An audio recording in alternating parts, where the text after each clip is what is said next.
It's Ramadan day 11. Yes, Ramadan day 11. I just uploaded my normal Ramadan vlog, so go check that out. I'm a bit cold, so I think I'm going to wear my other robe. So I have a few things that I'm going to do. I'm going to clean these clothes that are over there, if you guys can see. And then I am going to do some work. I feel like I want to do this Ramadan vlog a bit differently and just talk about, you know, what it is, what we do, stuff like that. Just have like a deep talk with you guys. You know, obviously you guys know that Ramadan, we fast, you know, we don't eat the whole day until a certain time, and, you know, we pray, and it's more about giving back and giving more to charity and to the people that are very poor and don't have a lot of things and don't have food. And it's also like another month where like we rewind and we reflect and we think about what we have and what we should be grateful for, and what things like we want to do to achieve more. So just things like that. And obviously every Ramadan I always reflect on the things that I have. I always reflect and think about the things that I want to achieve. I always think and reflect on the things that I have that I want to change in order to get what I want in the future. And I feel like Ramadan is a beautiful month for that because it's proper holy and you have to do things in a positive, holy way. So I feel like the mindset you have in order to like focus, it's like the perfect like environment. And so far it's been really good. It's been really easy. Days have gone flying by so quickly. We have 2 more weeks left. Eid is either on the 30th or the 31st, and the 30th is on a Sunday and the 31st is on a Monday. So yeah, I'm really excited obviously for Eid to come, and I'm just taking each day by day, honestly. And it's actually I was reading something and I saw a comment, and someone said, do you guys still like date and talk to people? So obviously in Ramadan it's proper holy, it's proper halal, so obviously you can't be doing the things that you do on a normal day-to-day monthly base. Like obviously if you are talking to someone or whatever, you don't really talk to them as much. Like throughout the day you don't really talk to them because it's meant to be your time to reflect to God, to pray, and you're fasting. So obviously if you do something bad or whatever, your fast isn't going to work. And you really shouldn't be talking to anyone like in that way, sexual or anything, because it's like strictly in religion, dating is haram, and you should get married to make the relationship halal. But obviously in this generation it's very different. You can't just meet someone and get married like that. You have to like get to know them, make sure they're not bad for you, and etc. So obviously like you can speak to someone in Ramadan, but it has to strictly be respectable. But I do recommend you guys, like I did say in the previous last year in the Ramadan, that I was speaking to someone, but it was strictly like in a friendly way, getting to know each other in a friendly way, helping one another like get through Ramadan. And obviously like when you break your fast, and obviously you can actually speak to your partner, again respectable, in a friendly way, you know, boosting each other up, motivating each other in the month of Ramadan, but not in a way where you will usually speak to them in if it wasn't Ramadan. And obviously we don't date in that. Like Ramadan is strictly like a halal month, you know. You will move the way you originally will move if you was proper strict. But obviously, like I said, in this generation, it is like you can really sit here and be like, this generation is so effed up, and obviously like in this generation we can't be halal, like it's impossible, like you have to date, like okay. But really and truly, if you fear God and you know the consequences, then you will know your way about it. Me personally, I don't judge who goes away about whatever, but me personally, I say to myself that my intentions are always pure. I may do bad things. I may do bad mistakes. When I say bad things, as in like I may go about things a certain way, which is not good. I might do mistakes. I am human. I am not perfect. But all I can say is God knows my intentions. He knows I'm a good person. He knows whatever I'm trying to do, whatever I'm trying to achieve is for a good cause, is for a good goal. I might go about it really stupid, but he knows what my end goal and my intentions are. I obviously like to date people when I am, you know, when I'm in that mood or when I'm in that mindset, and I like to obviously get to know them for who they are. And sometimes I may do things that are not halal, but like I said, we are human, you know, in order to experience something with that person, in order to feel something for that person, in order to feel like, can I have a future with this person? I may need to experience this thing with this person to see if we connect, if we align. Yes, I might do that, but it doesn't mean I'm a bad person. It doesn't mean I'm a bad Muslim. It doesn't mean I don't care about God, my religion. It means that I'm human, and it's very different in this generation. It's not the same as the past where they were proper strict. No one dated. They would meet someone, arranged marriages. Do you get it? It's not. So, yeah, like what I'm really trying to say is like in this time of month, it's more about reflecting, but also like forgiving yourself, and don't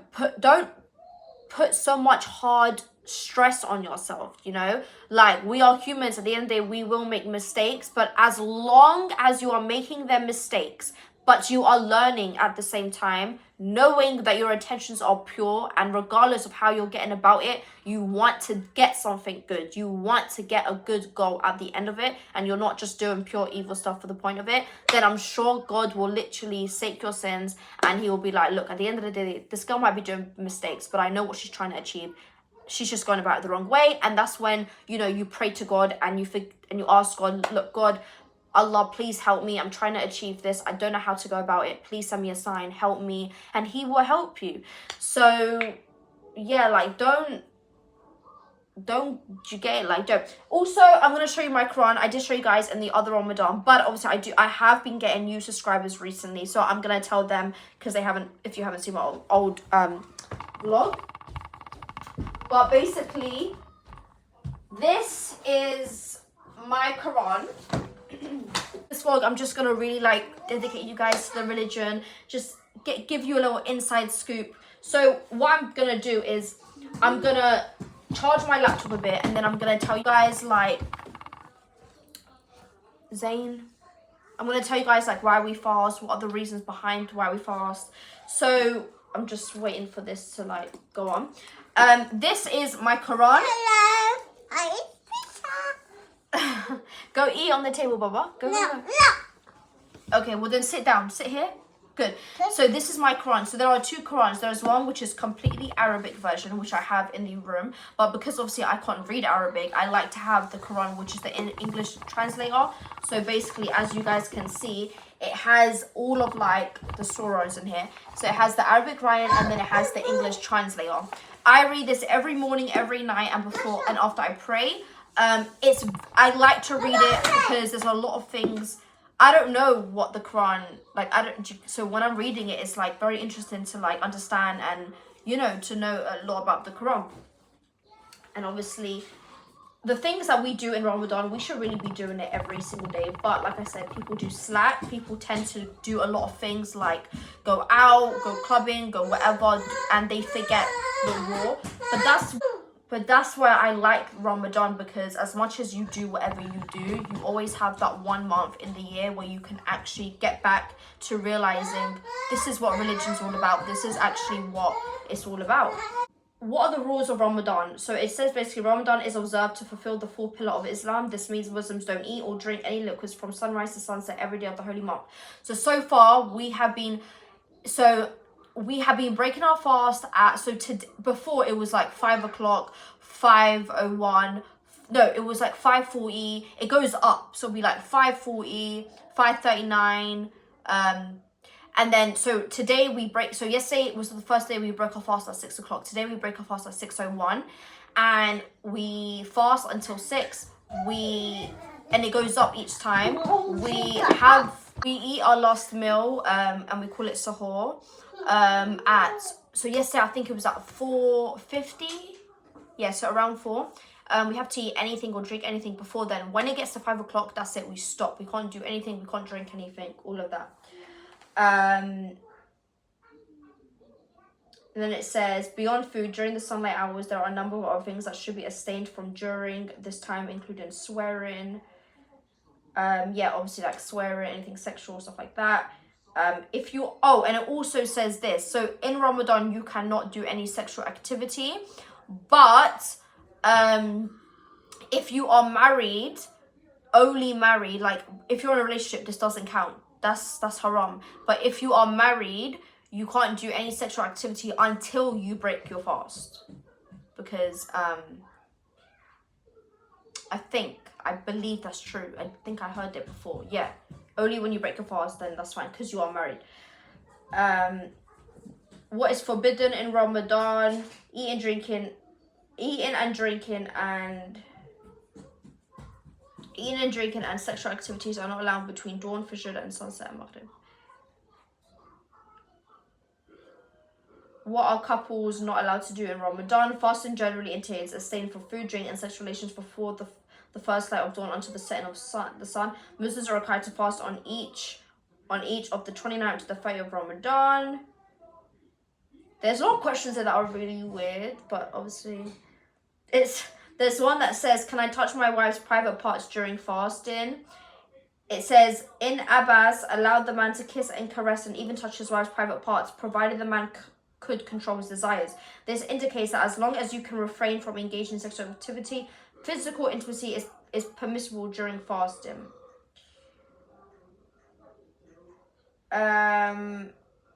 Okay, so it says, can husband and wife sleep together in Ramadan? According to the Quran verse, a husband is allowed to have sexual intercourse with his wife at night during the month of Ramadan, but this is not allowed in the case of observing.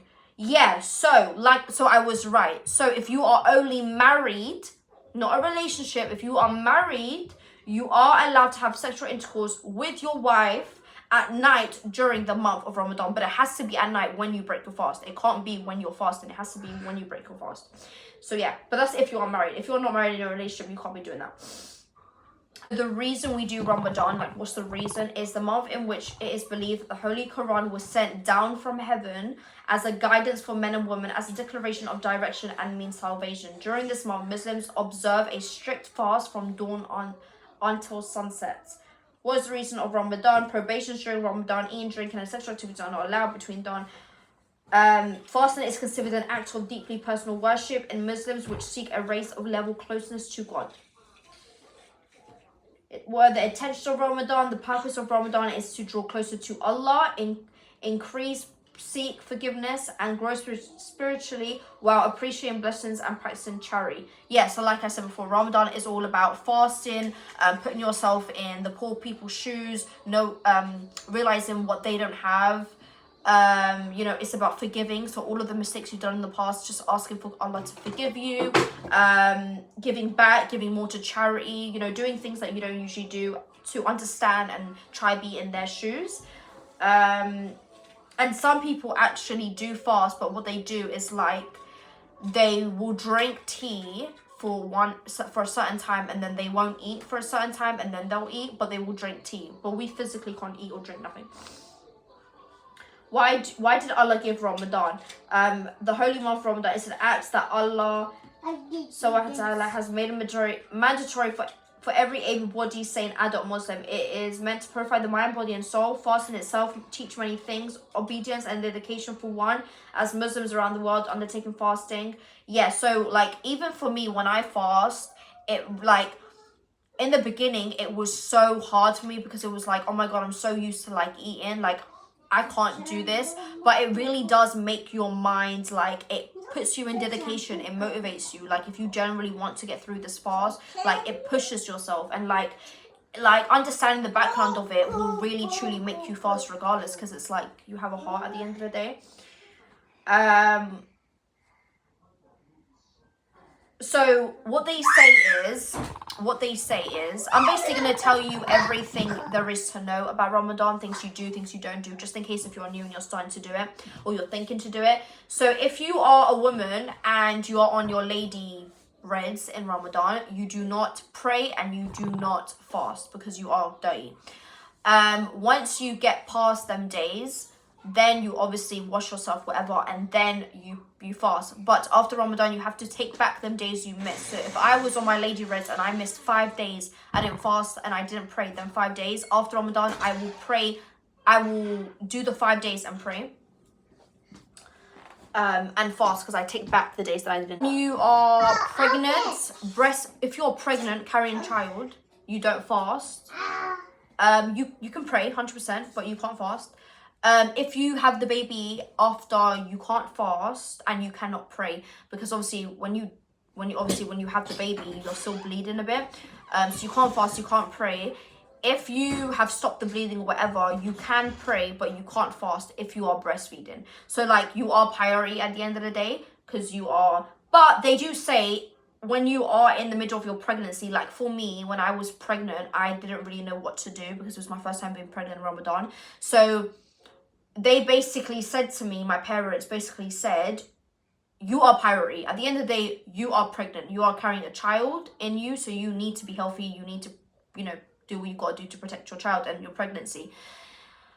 You are priority. You can't really fast. You just can't in order for your baby to grow. But because back in the day, the pregnant woman did fast, my parents and my grandparents said, because you're priority, you don't need to fast, but you can, you truly can. You should try, have a go, but at the end of the day, you don't have to. Me personally, obviously, if you watch me back in the old vlogs where I was pregnant, I went through a lot of low iron and stuff like that. I did not fast only because, not that I didn't want to fast, it's just, I'm pregnant and it was my first time having a baby and I was very nervous if I fasted, something would go wrong. And when I did a story time about, like, I randomly went hospital because I had very, very, very, like, I had an accident, and then obviously I found out I had extremely low iron. They had to put me on, like, the tube or whatever. When I found that out, I actually said to myself, I'm so happy I did not fast, because imagine me fasting and not eating. Even though it would have been a beautiful thing and I would have had good, like, positive ajr and outcome from Allah because I fasted and I was pregnant. I'm glad that I didn't, because I think I would have struggled a lot when I was in the hospital because I didn't eat. So yeah, but like I said, you are priority at the end of the day. You're pregnant, you're carrying a child, you do not need to fast. But at the end of the day, you're not gonna die. So if you do fast and you try to fast at least for a couple of hours, then it'll be amazing to Allah. What happens if you skip a day of Ramadan? So all one has to do is observe one fast against the one that fast they missed. So if you have missed 3 fasts, you have to fast for 3 more days. These days are to be by your convenience, just as long as they are not days of Eid. So just say they are not days of Eid. So Eid days, we have 2 Eid days. We have the big Eid, which is the celebration of Ramadan, and then we have the Eid after, which is like when we basically kill a goat and then we like cook it or whatever. It's kind of like that story where like what they did before was I know the story ins and out, but they said like every first boy, the dad would have to kill the boy, but then I think it was Allah or Prophet, they changed it and say instead of a boy it was a goat. So yeah, we can't fast on Eid. But like I said, I just said this, so this is what it's basically saying. If you have missed a day of fasting or 3 days, you have to take back those days, but not on the day of Eid, like after. And the maddest thing is, a lot of us don't really do this. I'm going to be honest, I don't take back my day. Sometimes I do, sometimes I don't. It is really bad. And we always say to ourselves, I know it's bad, I didn't do, I was lazy. It's so bad. The day of Judgment Day, like, I'm human, I do bad things, but I need to like not. And people pray. I always pray Ramadan, but after Ramadan I don't pray, and that's not good as well. So it's illegal during Ramadan. In addition to abstaining from eating, drinking and smoking, Muslims also should refrain from sinful speech and behavior. So try not to swear in Ramadan. In addition to the regular 5 daily prayers, Muslim men and women perform Tarawih prayers daily after Isha prayers in the mid-evening. Do you lose weight if you do Ramadan? So I was afraid of losing weight in Ramadan, which I'd said in the other vlog. But it's very, very normal when you're fasting. When you finally break your fast and you eat, you're going to feel so weak and like you can't eat a lot because it's normal. You haven't eaten the whole day. But you can have a little bit at that moment. But then when you have your last supper, eat as much. When you're sick as well, like if you've got a flu or temperature, you don't need to fast because you are sick. Like I said, if you are able to, then it's fine. If you physically can't, don't. In addition to abstaining from... Oh, no, I said that. So research shows that many people who are living with excess weight are able to lose weight and fast during Ramadan. However, the weight and fat mass loss usually only represents short-term success, and it's hard to maintain both through Ramadan and afterwards. What's the hardest part of Ramadan? As a Muslim living alone, Ramadan is undoubtedly the most emotional, challenging time of the year. The hardest part was adjusting to a routine without the communal structure that usually comes with Ramadan. Yeah, when you're first, like, if any of you are watching this and, like, you're converting to Muslim, when you first start doing Ramadan, I suggest you take it slow. I have an uncle, he's my auntie's fiance, and he just converted Muslim, alhamdulillah, and he is now starting to fast. What I basically told him was, because the other day we was at my nan's and he fasted a full day first time. He usually does it half days, but it was his first time doing a full day. And we were like telling him how we were proud, but he was saying like how it was really hard for him. He was struggling a bit. I suggest and I recommend people that are starting, take it slow. Do it day by day. Do not force yourself straight away to do a full day. You are completely new at this. You have never, ever, ever gone a day without eating. I suggest you do half day. You can do 3 hours to 4 hours fasting and then eat. Day by day by day until one day you do a full day, and then, you know, don't go straight into it, especially if you're new. So what is the meaning of Quran? There are many themes and ideas explored in the Quran, but the major ones include the ones of godness, the importance of worship and obedience to God, the existence of an afterlife and the day of judgment, guidance, wisdom for leading a righteous and moral life. Yeah, so the Quran basically just talks about life, being a Muslim, judgment day, you know, the stories, the prophets, everything. What is the main message of the Quran? The Quran emphasizes the oneness of Allah, the importance of faith, and the concept of monotheism. It outlines the purpose of human existence, which is to worship and obey Allah. The Quran provides the guidance on the moral values and such as honesty, justice, kindness, and compassion. What is the literal meaning of a Quran? A Quran is from Arabic Qawa, which usually means to read or recite. What is the main lesson of a Quran? I'm just reading some questions. The most important lesson that Quran mentions is that we should only put our trust in Allah. We can't rely on money, resources, and success and family because they are all temporary things.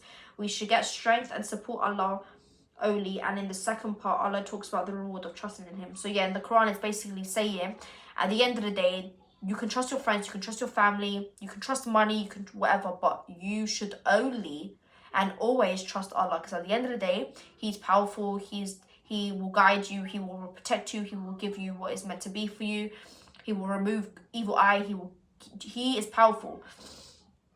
And it also says, if like, there are temporary things in this life. Money is amazing, but it's temporary, because you're not going to have it when you die. You know, you can build a big empire and a big company and be the CEO.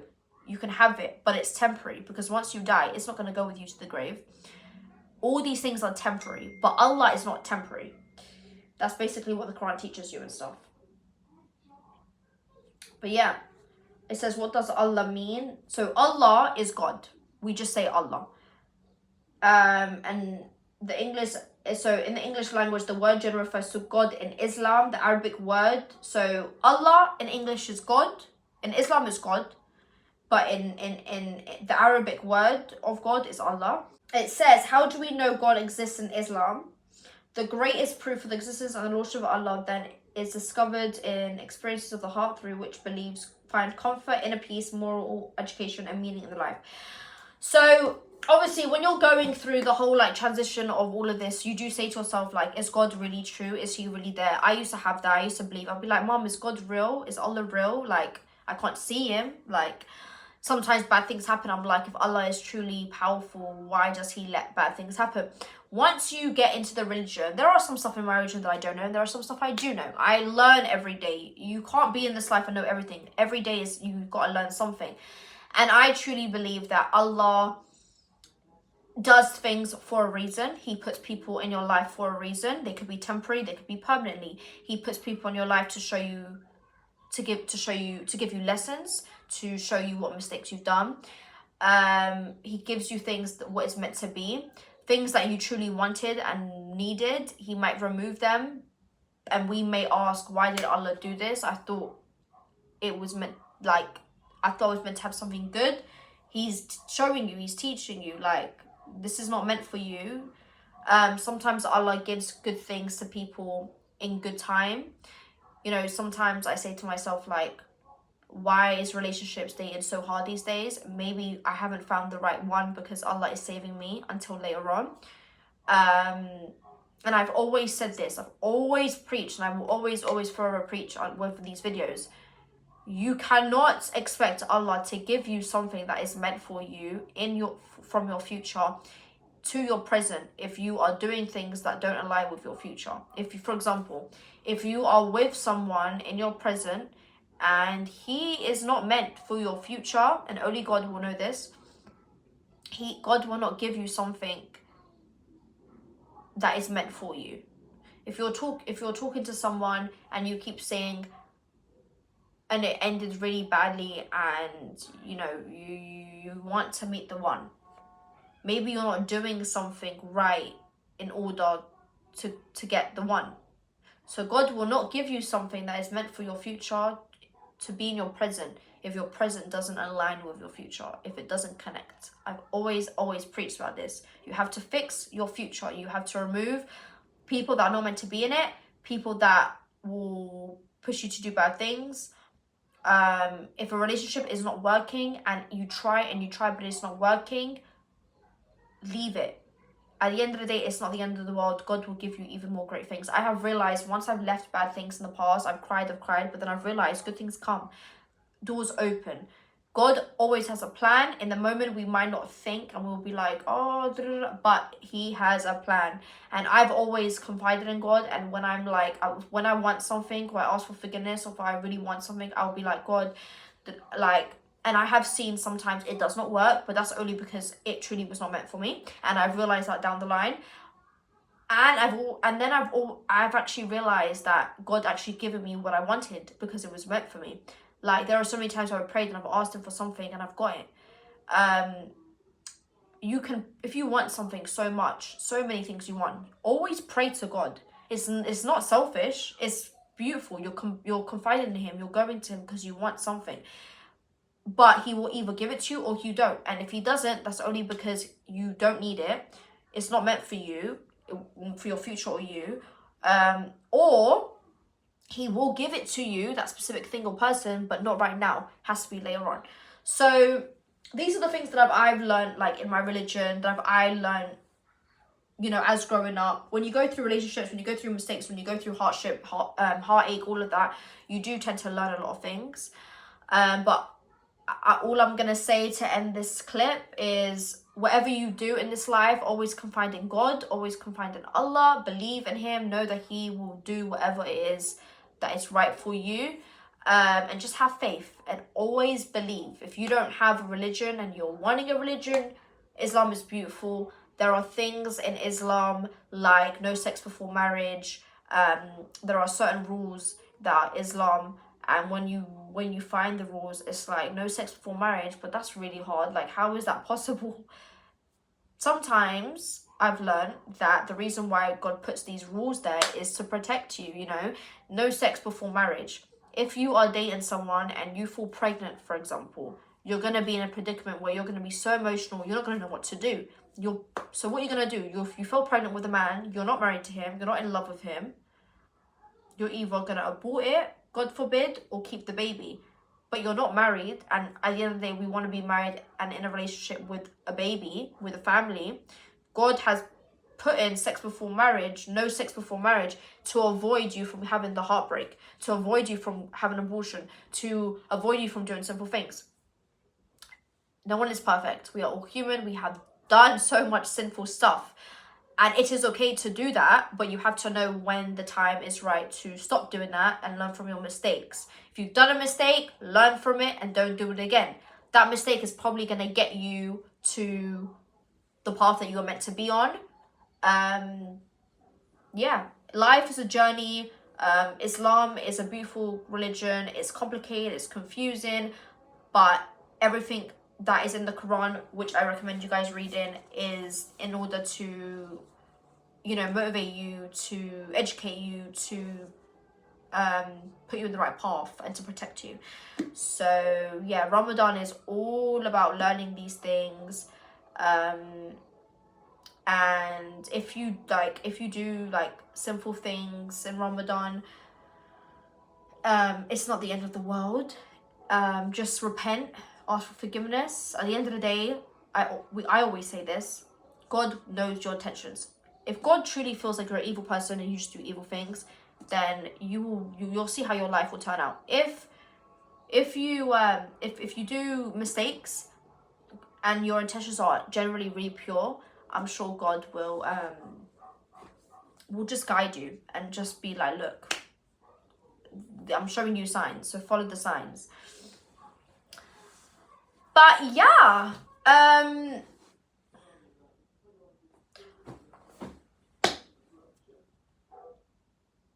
I think that's about it for this clip. But yeah, I'm gonna go do these clothes. I'm gonna relax, I'm gonna chill, and I hope you guys enjoyed this clip. I was meaning to film this clip for a while. I just haven't been able to do it, but I like to sit down in my Ramadan and just really get into the religion because I am a Muslim, and I like to show you what I know and hopefully help people.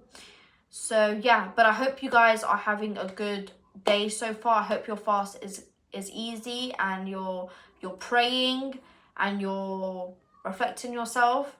And yeah, I shall see you when I break my fast. So I just finished eating. I ate a bit late because I didn't have, my food was getting ready.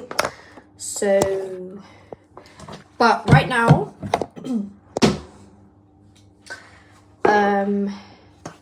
because I'm gonna have a shower and then I'm gonna put a mask in my hair to let it set in. I like to always put mask in my hair like once a while, after when my hair gets greasy and I feel like I need to wash my hair, I like to put a mask.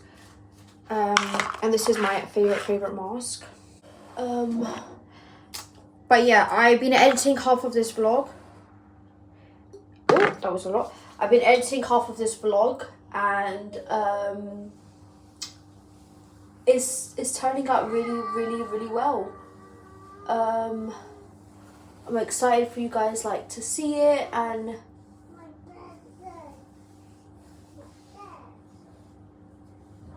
for you guys to like watch it and you know, fun and like the religion, etc.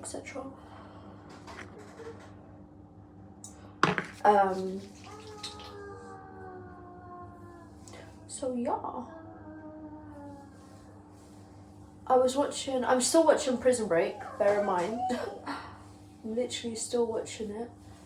I'm gonna be real honest, the way I'm doing my hair right now, it's just making it very complicated.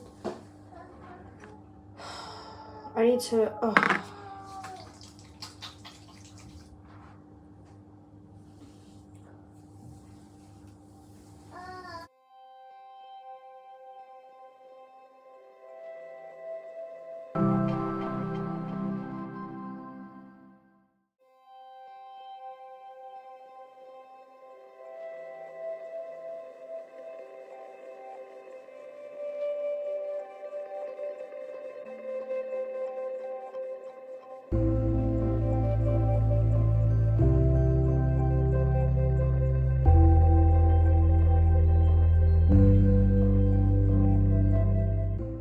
I'm gonna put a clip in my hair, let that sit in for a couple of, an hour, 2 hours.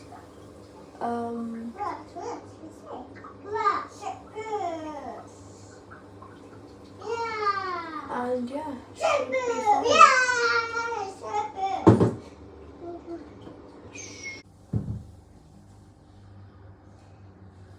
I just want a bit on my ends. I don't think I have enough on my ends. I'm gonna put him to sleep, clean up a bit, and then get rinsing off the oil.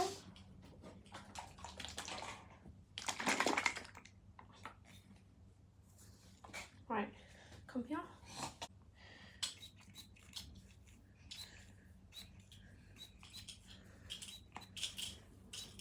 So I'm putting on this all over his hair.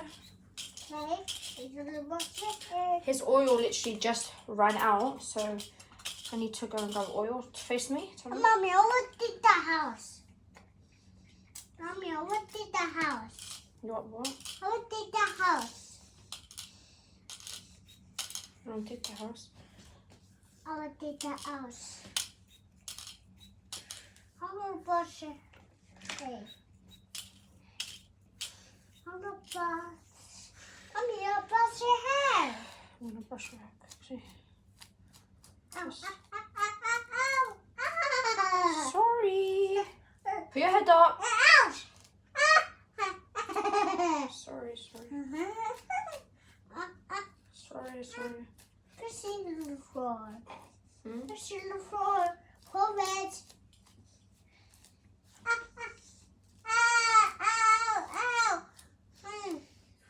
Sorry. My Okay. goodness. So I'm gonna put this in. Kitchen. And this one's really nice. It's really nice. Yeah. This will be nice on your hair. That is nice. Huh? That is nice hair. Yeah. Ow! It's all fine. Okay, so then now he is gonna go to sleep, and then I'm gonna go into the shower and rinse off my hair and get myself ready. No sleep. I did the house. Huh? Oh, no sleep. Alright, stand up. I did the house. Stand up. Okay. Yeah. Here we go.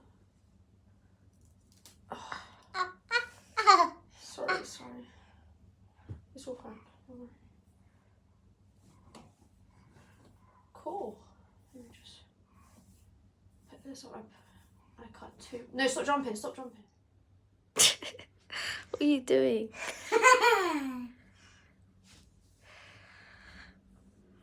You missed the call? Yeah. Yeah. Right. Bedtime? No. What do you mean no? Look at me. Look at me, Mr. Cool. Put the glasses on. Alright guys, gonna end up today's vlog. I literally just put my skincare on, brushed my teeth, washed my hair. I'm going to clean all of these dishes, and I'm gonna go into bed and relax and probably have an early night's sleep so I can wake up fresh tomorrow. And yeah, I shall see you guys tomorrow's vlog.